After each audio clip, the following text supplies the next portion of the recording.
Hello guys, আপনাদের জন্য নিয়ে এলাম একটি নতুন চিত্র। আমি এখন আছি বর্ডারে, ইন্ডিয়ার কাছে। এটা হলো নেত্রকোনা। নেত্রকোনা থেকে পাড়ি দিব আমি সুনামগঞ্জের ওদিকে। আপনারা দেখতে পাচ্ছেন যে পাহাড়গুলো, এগুলো হলো ইন্ডিয়ার পাহাড়। আমি একদম বর্ডারের কাছে আছি, বর্ডার রুটে এখন যাচ্ছি।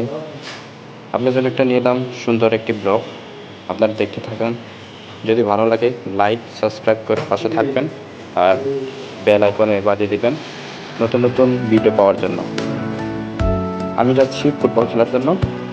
আমরা ময়মনসিংহ থেকে রওনা দিচ্ছি। এখন আছি পাঁচগাঁওয়ে, নেত্রকোনা কলমাকাটায়। এখানে বন্যার কারণে অনেক পানি, কিন্তু নেচারের অনেক সুন্দর জায়গা। আপনারা যদি আসেন, এখানে ভিউজগুলো দেখলে আপনাদের মনোমুগ্ধ, অনেক মন থেকে আফসোস করবে। আমরা এখন আছি এই হাওরের কাছেই। বন্যার বৃষ্টির কারণে এগুলো ভেসে গেছে। প্রকৃতিগুলো এত সুন্দর এখানে, যা কোনোদিনও আমি এরকম দেখিনি বলে মনে হয় না। ভিউজগুলো এত সুন্দর,